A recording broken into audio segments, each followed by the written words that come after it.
이게 진짜라면 세계사 자체가 바뀌겠네요. 영국 런던 박물관에서 발견된 한 지도가 역사학계를 뒤흔들어 놓았습니다. 뜬금없이 영국에서 발견된 지도에는 한국에 관한 엄청난 사실이 고증되어 있다고 하는데요. 이에 BBC CNN 취재진을 급파해 특집 다큐를 편성했습니다. 오늘 사연은 기자들 커뮤니티에 올라온 글을 바로 번역해 알려드립니다. 저는 런던 박물관의 보건팀의 사라 그린입니다. 오늘은 제가 우연히 발견한 한 지도에 관한 이야기를 들려드리려고 해요. 그날도 여느 때처럼 박물관 지하 보관소에서 작업을 하고 있었습니다. 런던의 겨울은 춥고 길어서 지하 보관소의 공기도 차갑기만 했죠.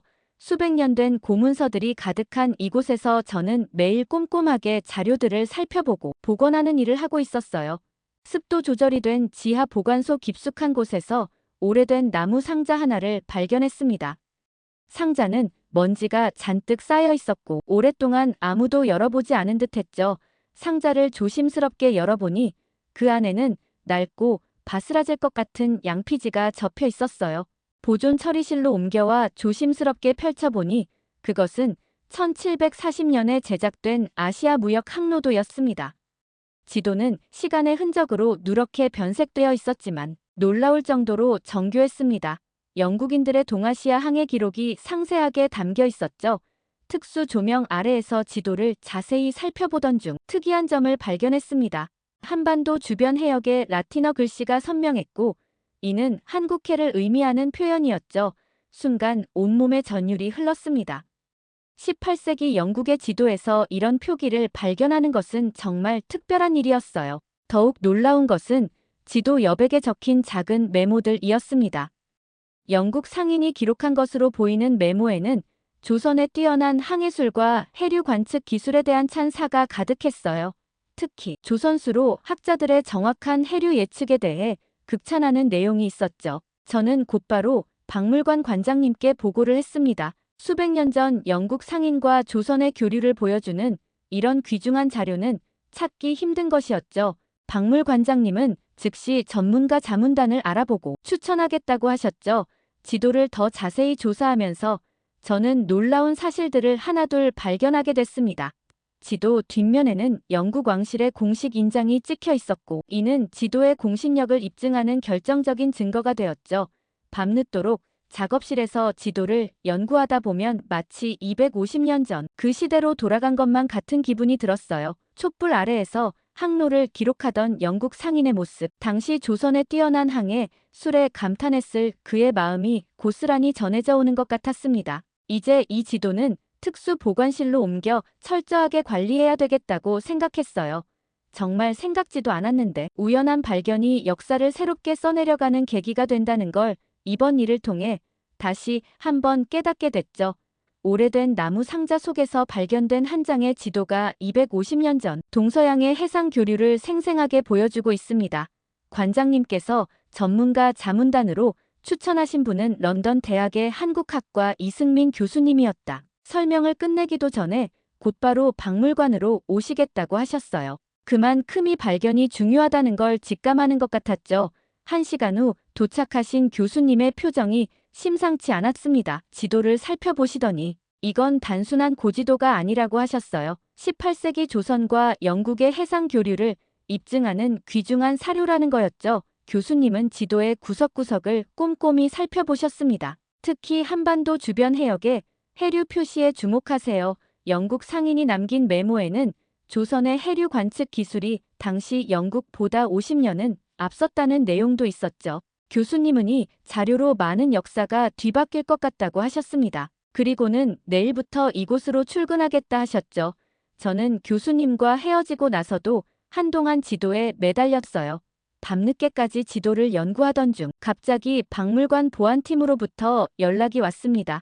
CCTV 수상한 동양인이 찍혔다는 거였어요. 한밤중에 박물관 주변을 서성이는 모습이 수상하다고 했죠. 영상을 확인해보니 검은 정장 차림에 남성이 보관실 주변을 맴돌고 있었습니다. 멀리서 찍힌 탓에 자세히 보이지는 않았지만 분명 동양인의 모습이었어요. 그는 마치 뭔가를 찾는 듯한 모습이었죠.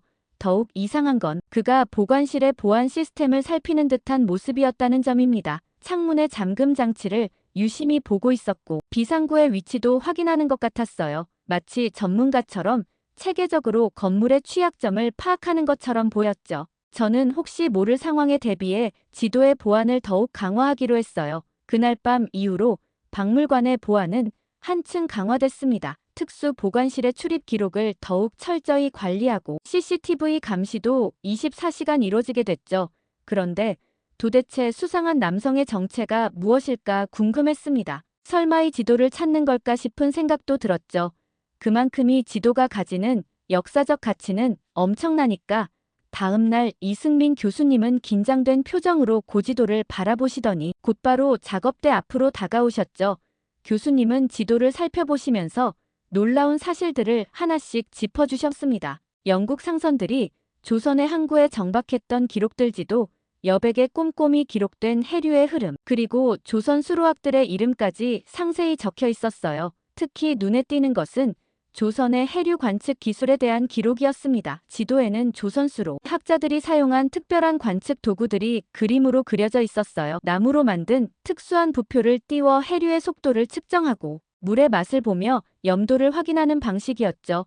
교수님은 흥분된 목소리로 설명을 이어가셨습니다. 18세기 당시 영국에서도 사용하지 않던 과학적인 해류 관측법이었다고 해요. 조선의 수로학들은 이미 그 시절에 조수간만의 변화를 정확히 예측할 수 있었다고 하셨죠. 지도 한쪽에는 영국 상인들이 조선의 기술에 감탄한 내용이 상세히 적혀 있었습니다. 특히 조선의 해류 지도가 당시 세계 최고 수준이었다는 평가도 있었어요. 심지어 영국이나 네덜란드의 지도보다 더 정확했다는 기록도 발견되었고 시간이 지날수록 새로운 사실들이 하나둘 드러났습니다.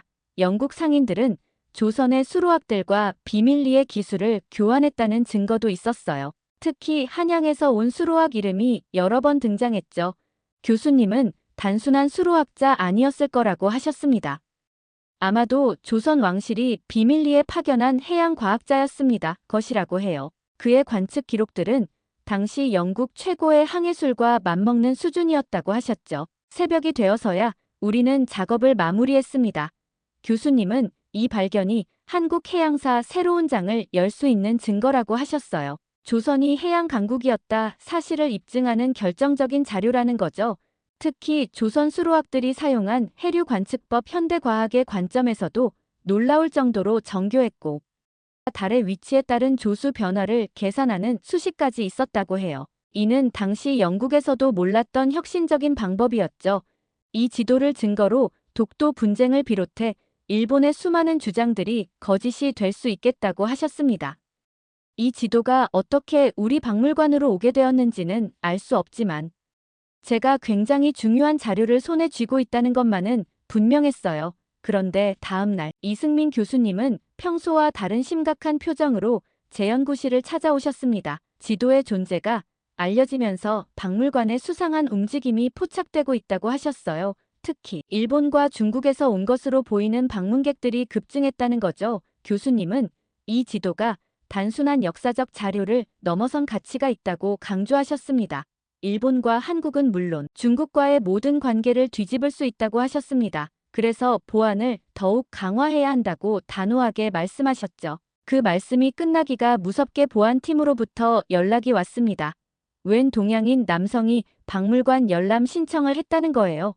신청 사유는 18세기 해양무역 연구였고 하필 우리가 발견한 지도와 비슷한 시기의 자료를 찾는다는 게 수상했습니다. 그 후로 박물관은 마치 첩보 영화의 한 장면 같은 긴장감이 감돌았고 매일 아침 출근할 때마다 낯선 사람들이 건물 주변을 서성이는 모습이 보였죠. 그들은 언제나 노트북을 들고 있었고 무언가를 열심히 심히 기록하는 것처럼 보였습니다. 특히 인상적이었던 건 일본인으로 보이는 중년 남성이었고 그는 매일 같은 시간에 박물관 앞 벤치에 앉아 있었죠. 겉으로는 독서를 하는 것 같았지만 그의 시선은 늘 보안실 쪽을 향해 있었습니다. 이승민 교수님은 이런 상황들이 우연이 아니라고 하셨어요. 지도가 공개되면 동북아 해양 영토 문제에 큰 파장이 있을 거라는 거죠. 특히 독도 영유권 문제와 관련해 일본 측이 예민하게 반응할 것이라고 하셨습니다. 그래서 우리는 더욱 철저한 보안 대책을 세웠어요. 지도 보관실의 출입 기록을 몇 시간 점검하고 CCTV 추가로 설치했죠. 심지어 UV 카메라까지 도입해서 야간 감시 체계도 강화했습니다. 하지만 의심스러운 방문객들의 발길은 끊이지 않았어요. 어떤 날은 중국 문화재 연구소에서 왔다는 사람들이 찾아오기도 했죠. 그들은 지도를 직접 보고 싶다며 집요하게 요청했지만 우리는 단호히 거절할 수밖에 없었습니다. 밤늦게까지 연구실에서 작업하던 어느 날이었어요. 갑자기 정전이 되면서 이상등이 켜졌죠. 보안팀에 확인해보니 누군가 전기실을 의도적으로 건드린 것 같다고 했습니다. 마치 누군가 혼란을 노린 것처럼 보였어요. 지도의 가치가 커질수록 우리를 둘러싼 긴장감도 높아져만 갔습니다. 이승민 교수님은 이제 이 지도가 단순한 문서가 아닌 역사적 진실을 담은 증거가 되었다고 하셨어요. 그래서 지도를 지키는 일이 더욱 중요해졌다고 강조하셨죠. 며칠 후 그날은 평소와 다른 이상한 기운이 감돌았습니다. 토요일 새벽 3시 보안팀으로부터 긴급 전화가 왔어요. 연구실에서 침입자가 감지됐다는 거였죠. 한밤중에 걸려온 전화에 가슴이 쿵쾅거리기 시작했습니다. 서둘러 박물관으로 달려가는 동안 머릿속이 복잡했어요. 우리가 그토록 우려하던 일이 결국 일어난 것 같았죠. 박물관에 도착하자 이미 경찰차 여러 대가 주차되어 있었습니다. 연구실 문은 무참히 부서져 있었어요. 전문가의 소행이라는 게 한눈에 보일 정도로 깔끔하게 제압된 잠금 장치 방범 시스템도 완벽하게 무력화되어 있었죠. 책상 위는 마치 폭풍이 지나간 것처럼 어질러져 있었습니다. 가장 먼저 특수 보관함을 확인했어요. 하지만 이미 늦었죠. 그토록 소중하게 지켜오던 지도는 흔적도 없이 사라져버렸습니다. 지도뿐만이 아니었어요. 관련 연구 자료들과 메모까지 모조리 없어졌죠. 보안팀은 즉시 CCTV 영상 분석에 들어갔습니다. 새벽 2시 반경 검은 정장 차림에 남성이 건물에 침입하는 장면이 포착됐어요. 전문가의 움직임이 분명했죠. 카메라의 움직임을 정확히 파악하고 있었고 동선도 완벽했습니다. 영상을 면밀히 분석하던 보안팀이 이상한 점을 발견했어요. 침입자가 쓰고 있던 마스크 아래로 보이는 목덜미에 특이한 문신이 있었던 거죠. 그리고 그 문신은 우리가 알고 있는 누군가의 것과 일치했습니다. 바로 며칠 전 박물관을 방문했던 일본인 연구자의 것이었어요. 당시 그는 류스케라는 이름으로 방문했지만 알아봤더니 그의 진짜 이름은 오타니 쇼헤이 일본 대외 정보원 소속이었습니다. 이승민 교수님은이 사실을 전해 듣자마자 얼굴이 굳어지 있어요. 오타니 쇼헤이는 문화재 밀매 조직과 연계된 인물이라고 하셨죠. 특히 한국과 관련된 역사 자료들을 빼돌리는데 전문가라고 했습니다. 수사팀은 공항과의 모든 출국자 명단을 확인했어요. 하지만 이미 늦었죠. 오타니는 도난 직후 준비된 차량을 타고 헝가리 부다페스트로 출국한 것으로 확인됐습니다. 국제 수사망이 가동됐지만 그의 행방을 찾기는 쉽지 않았어요. 그날 밤 이후 연구실은 마치 영혼이 빠져나간 것처럼 조용해졌습니다. 250년 동안 잠들어 있던 역사적 진실이 우리 눈앞에서 사라져버린 거예요. 이승민 교수님은 그래도 희망적인 말씀을 해주셨어요. 지도를 도난당했지만 우리가 이미 확보한 증거들이 있다고 하셨죠. 게다가 이런 노골적인 도난 시도야말로 지도의 진정성을 역설적으로 증명하는 것이라고 하셨습니다. 도난 사건 발생 직후 박물관장님은 긴급 회의를 소집했습니다. 회의실의 공기는 무거웠고 모두의 표정이 어두웠어요. 지도의 도난이 알려지면 박물관의 보안 문제가 대두될 것이고 국제적 신뢰도에도 타격이 있을 거라는 우려였죠. 이승민 교수님은 이 사건 단순 도난이 아니라고 하셨습니다. 국가 차원의 조직적인 개입이 의심된다며 인터폴의 수사를 요청해야 한다고 강력히 주장하셨어요. 박물관장님도 동의하셨죠. 그날 오후 인터폴 영국 사무소에서 수사관들이 도착했습니다. 전문 수사관들은 연구실의 모든 흔적을 꼼꼼히 조사했어요. CCTV 영상도 다시 한번 정밀 분석에 들어갔죠. 수사관들이 특히 주목한 것은 도난 전후의 수상한 움직임이었습니다. 오타니 쇼헤이가 박물관을 방문했던 시점부터 도안까지 모든 기록을 추적했어요. 그의 동선 출입 기록, 심지어 통화 내역까지 모두 조사 대상이 되었죠. 하지만 언론에는 이 사실을 철저히 비공개하기로 했습니다. 박물관장님은 이 사건이 공개되면 지도를 영구적으로 잃을 수도 있다고 하셨어요. 문화재 도난 사건이 언론에 공개되면 지하 시장으로 깊숙이 숨어버리는 경우가 많았기 때문이죠. 인터폴 수사팀은 오타니의 행적을 쫓기 시작했어요. 헝가리에서 그의 흔적이 마지막으로 발견됐지만 그 이후의 행방은 오리무중이었습니다. 증발이라도 한 것처럼 그의 흔적이 완벽하게 사라져버렸죠.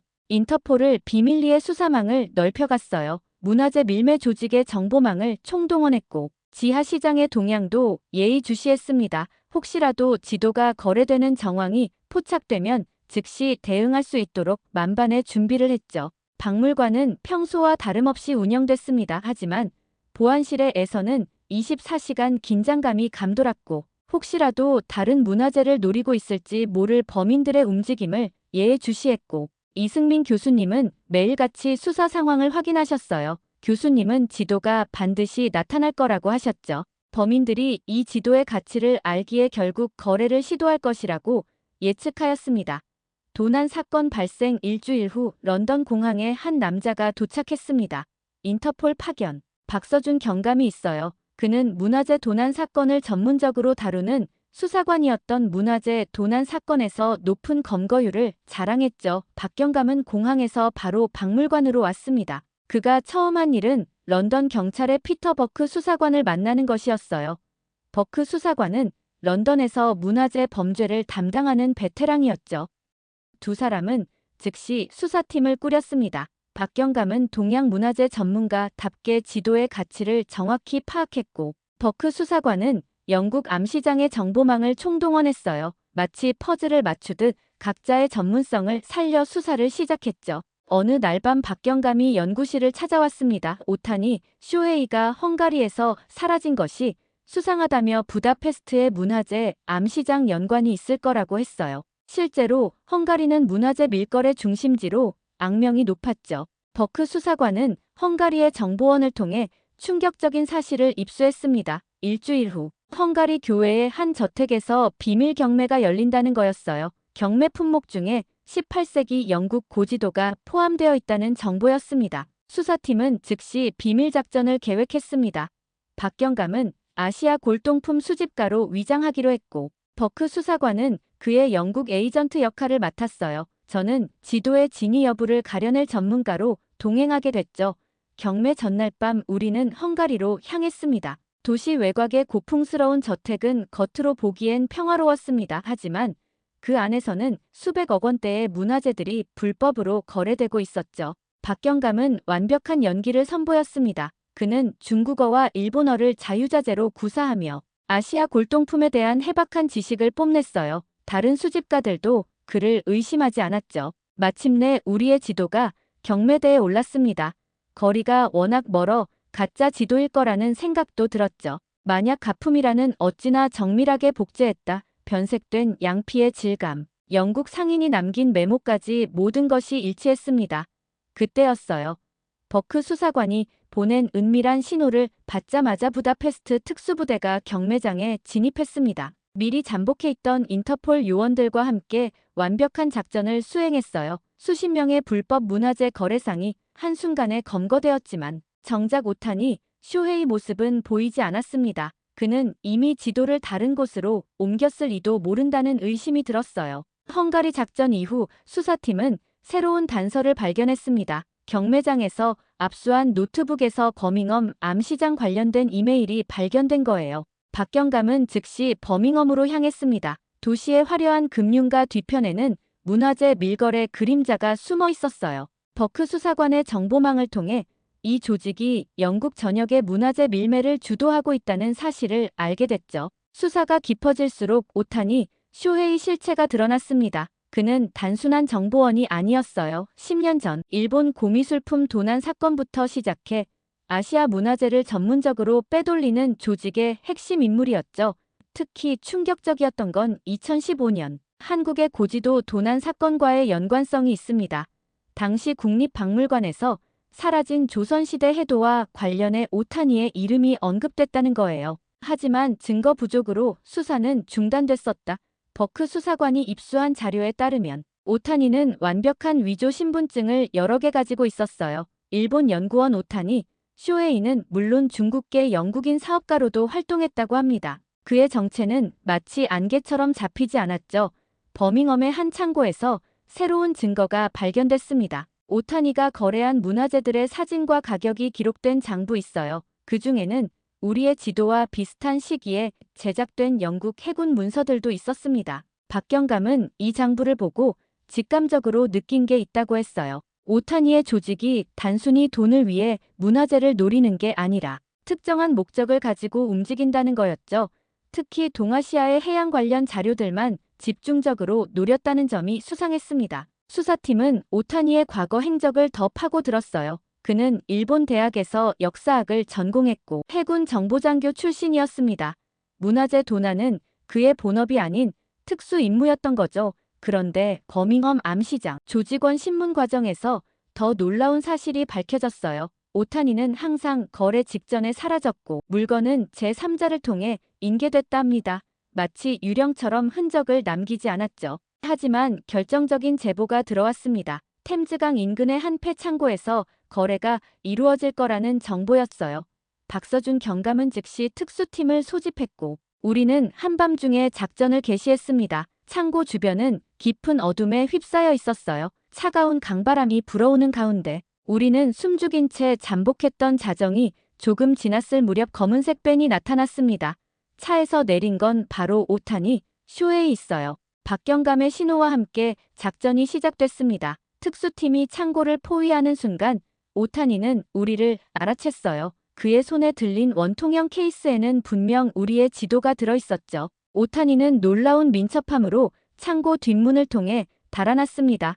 박경감이 즉시 뒤를 쫓았고 저와 버크 수사관도 그 뒤를 따라왔어요. 어둠 속에서 벌어진 추격전은 마치 영화의 한 장면 같았죠. 추격은 템즈강 부두로 이어졌습니다. 늦은 시간이었지만 강변의 가로등이 우리의 추격전을 비췄어. 오타니는 계속해서 지그재그로 움직이며 우리의 추격을 따돌리려 했죠. 결정적인 순간이 찾아왔습니다.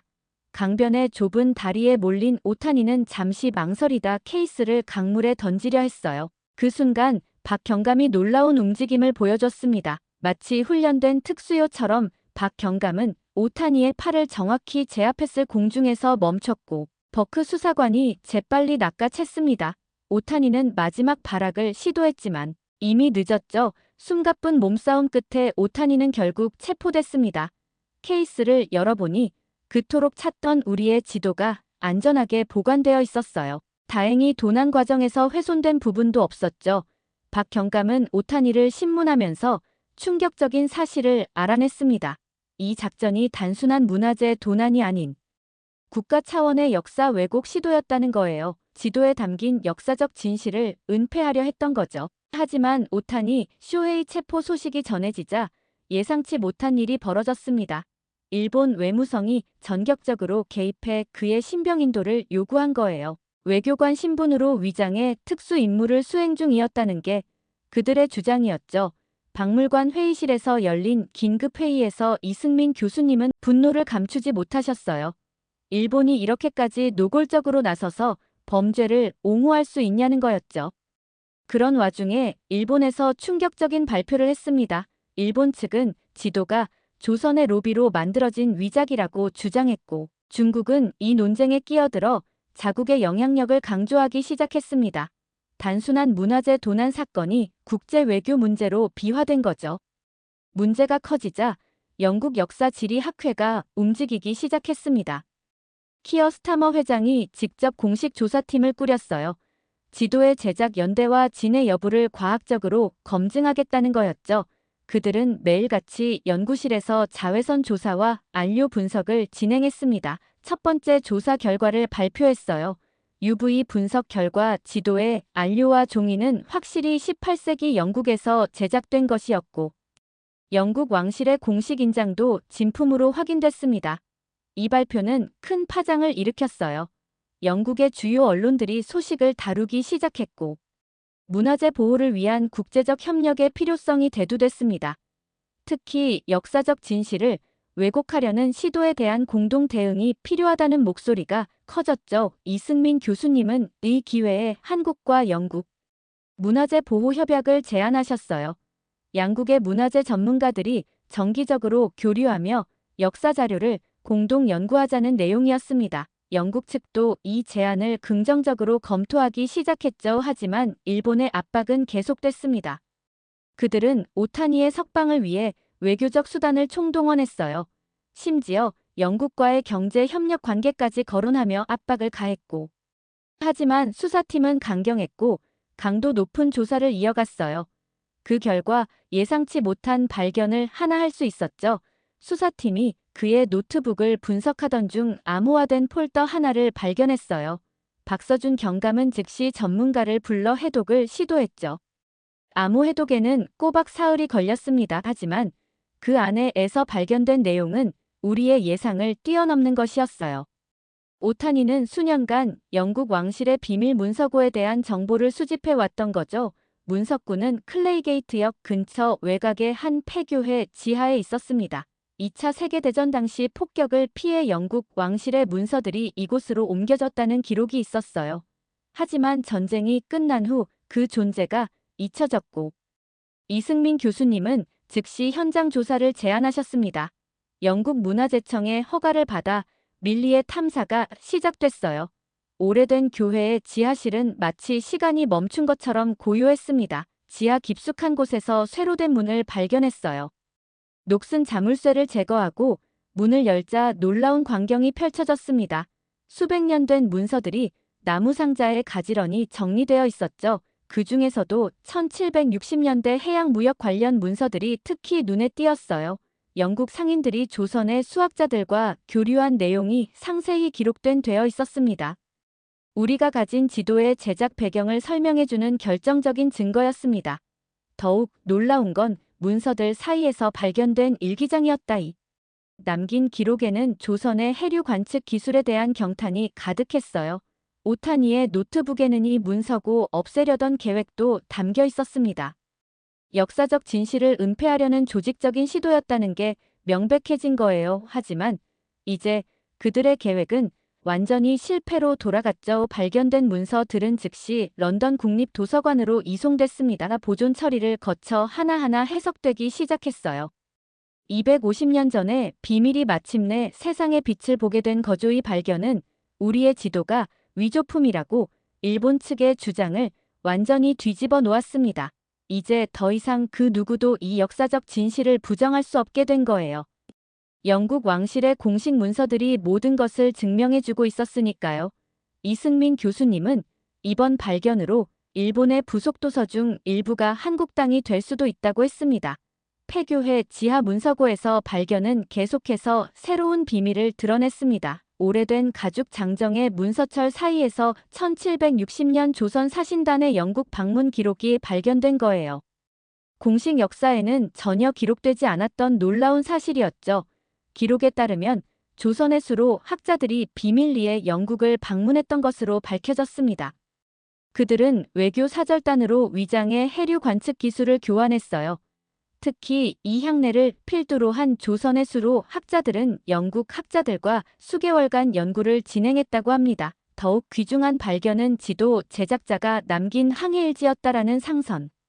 선장의 기록이었던 조선의 해류 관측 기술에 대한 상세한 설명이 담겨 있었죠. 그는 조선 수로학들의 해류 예측이 놀라울 정도로 정확했다고 기록했습니다. 프리드리히의 일지는 마치 소설처럼 흥미진진했어요. 조선 수로학자들이 키가 작고 왜소해 무시했는데 정말 지혜롭다고 얘기했죠. 그들은 엄청난 손기술과 영특한 두뇌를 가졌다고 기록되어 있었습니다. 한쪽에서는 영국 왕립과학원의 보고서도 발견됐습니다. 학자들은 조선의 해류 관측 기술이 영국보다 최소 50년은 앞서 있다고 평가했어요. 특히 한반도 주변 해류의 흐름을 정확히 예측하는 기술은 경이롭다고 극찬했습니다. 보고서에는 조선의 해류 지도가 첨부되어 있었습니다. 정교한 필체로 그려진 해류의 흐름, 자연현상을 과학적으로 관찰하는 뛰어난 안목이 돋보였어요. 영국 학자들은 이 지도를 보고 자신들의 항해 기술을 전면 수정했다고 합니다. 특히 눈에 띄는 건 조선수로 학자들의 관측 도구에 대한 상세한 스케치였는데 너무 한국에 따라가고 싶어하는 사람들도 생겼다고 했죠. 이 모든 기록들은 18세기 조선의 과학기술이 세계적 수준이었음을 입증하고 있었어요. 영국의 해양 강국들 인정한 조선의 해류 관측 기술, 그것은 분명 우리가 몰랐던 자랑스러운 역사였고, 이승민 교수님은 이 발견으로 동북아 판세가 바뀌고 일본의 위상이 크게 떨어질 걸 하셨어요. 잊혀졌던 역사적 진실이 250년 만에 다시 세상의 빛을 보게 된 거죠. 이제 우리는 이 귀중한 자료들을 세상에 알려야겠다고 생각했습니다. 모든 문서는 디지털화 작업을 거쳐 보존을 하고 있었고, 작업이 끝나면 특별 전시회를 통해 일반에 공개하려고 했죠. 우선 가장 빠른 학회에 이 사건을 알리기로 했습니다. 발표 당일 런던 대학교 강당은 전 세계에서 모인 학자들로 가득 찼습니다. 국제학술회의 마지막 날, 우리의 연구 결과 발표가 예정되어 있었어요. 이승민 교수님은 무대에 오르시기 전 긴장된 표정으로 발표 자료를 다시 한번 점검했고, 예상대로 발표는 놀라운 반향을 불러일으켰습니다. 영국 문서고에서 발견된 새로운 증거들이 공개되자 강당은 술렁이기 시작했어요. 특히 조선수로 학자들의 뛰어난 해류 관측 기술에 대한 영국 학자들의 극찬은 모든 사람을 놀라게 했죠. 회의가 끝난 직후 유네스코 세계기록유산 신청에 대한 논의가 시작됐어요. 영국 측이 먼저 제안했고, 영국의 여러 학자들의 지지 의사를 표명했습니다. 18세기 동서양 해양 문화 교류의 증거로서 그 가치를 인정받게 된 거죠. 바로 다음 주에는 CNN, BBC 인터뷰도 예정되어 있습니다. 앞으로 달라질 한국의 위상이 더욱 기대되네요. 오늘 사연 어떻게 들으셨나요? 이번 사연에 대한 생각을 댓글로 많이 남겨주시고 좋아요와 구독 꼭 눌러주세요.